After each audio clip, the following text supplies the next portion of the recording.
Hello, welcome to the Laugh Pig Kitchen again. Hooch, hooch, hooray, it's kombucha. I'm making kombucha this afternoon because we've about run out, need some more. And these videos will be a little bit out of order. This is actually the how of making the kombucha. We will probably do a what and why to get into a little bit more detail on another video. But kombucha, Kombucha, Google it. It's a traditional beverage that started either thousands of years ago in China or in Russia. They kind of debate who actually created kombucha, started making it first.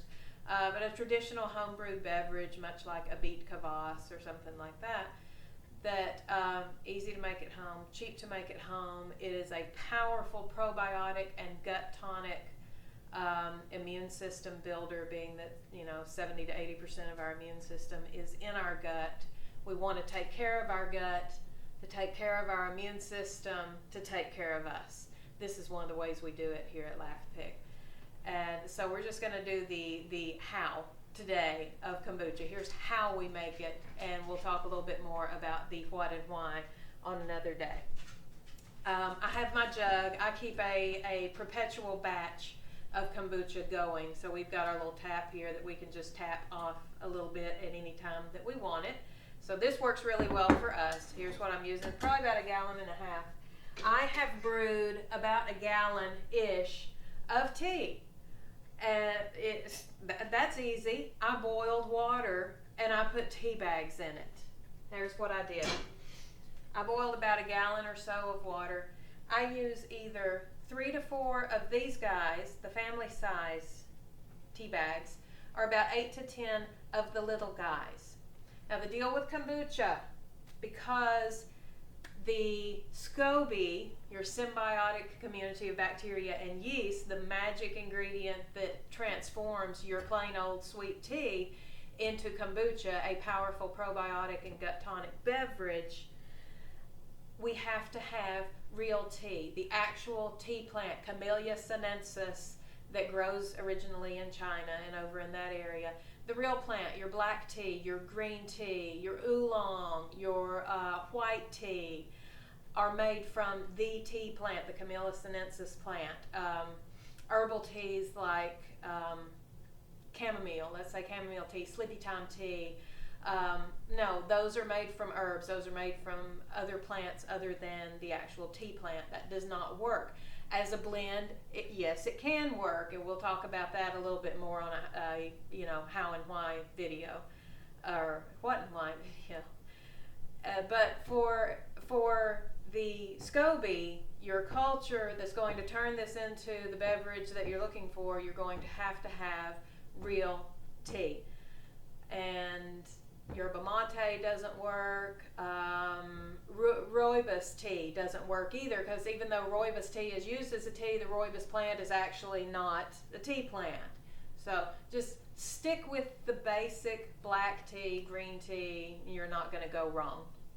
Like I said, about 3 or 4 of these big ones, about 8 or 10 of these little ones. If you use loose tea, I use about 3 to 4 heaping tablespoons of loose tea to do this. The blend that I have is actually, it's kind of my own. It's an oolong, Assam, and green tea blend that I make up myself, but that's just because I want to. Plain old Lipton tea bags will work just fine.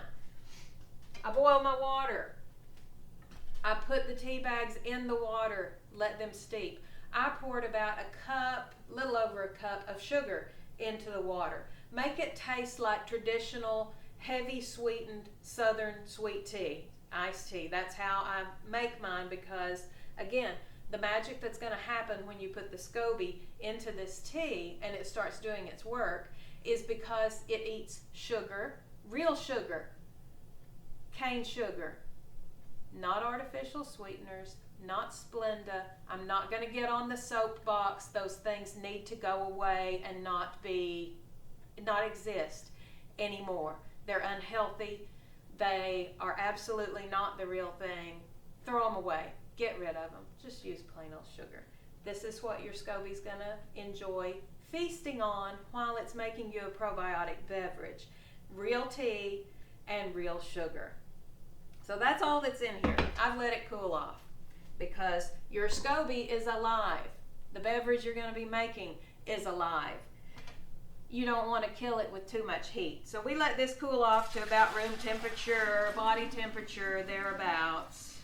If it's too hot for a baby to drink in a bottle, it's too hot for your SCOBY to go into it. Mine's cooled off quite a bit. I just put it down in the sink so I wouldn't make a mess. But now you can see what I got going on here. Here's my tea. It's not quite full. I'm going to finish filling it up with water after I get my SCOBY in there. So speaking of SCOBY, I'm going to let you see what that looks like. I'm going to do this with clean hands. The kitchen police would tell you, oh, don't contaminate anything, blah, blah, blah. I work in a clean kitchen. I don't work in a sterile kitchen. We're not going to war with every little bacteria that's in this kitchen because we don't have to. SCOBY, the SCOBY that's going to do the magic to turn your tea into kombucha, this wonderful probiotic beverage. Ew, it looks a little like a mushroom, a little like the top of a jellyfish, and feels kind of like that too. It's made of cellulose, it's made of plant fibers, so it's really hard. It won't tear. If you want to tear it, you have to cut it. This is just kind of a standard size little SCOBY. Every time you make a batch of kombucha, the SCOBY you have in there is going to make another baby.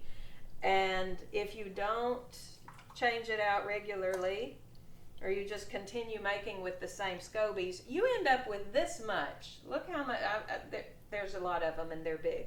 You have to figure out what to do with all the extra SCOBYs you have because you don't always need that many. This is my original. This is Mama Cass. She has made, I can't tell you how many batches of kombucha over the last few years and has reproduced so many times that her progeny are all over the place. I have given away so many of these guys and they're now making kombucha all over the place. So you notice how dark she is too. This is just stained. This is how many batches of tea she has set in. She has taken on a beautiful coppery brown tan. So my tea with my sugar in it, cooled off, is in my container. I am setting Mama Cass right on top there. And you notice what size she is. This is because I always use this container. Your SCOBY is going to adapt to the size of your container. If your container's this big at the top, your SCOBY's going to be that big. Mine's about that big. And you notice she sits there. And I have about a cup of the last batch of kombucha that we had in here. This is like kind of a boost to help get things fermenting again. Just gives it a little extra oomph to get going. And you see I've still got about that much headroom that I really don't need. I just made kind of a really strong concentrate of tea. Just water that I'm adding in. Fill it on up to the top, or close to it. There we go. Wow, that was tough, wasn't it? Now it's just ready to go and sit, and in probably about 5 to 6 to 7 days, depending on how you like it to taste, how warm the weather is, etc., etc. This is going to turn into a fizzy beverage that has a little bit of tang to it, a little bit of sweetness to it, and a whole lot of probiotic power to keep your gut healthy. You only have to drink about 6 to 8 ounces of it a day, if that. Not much at all.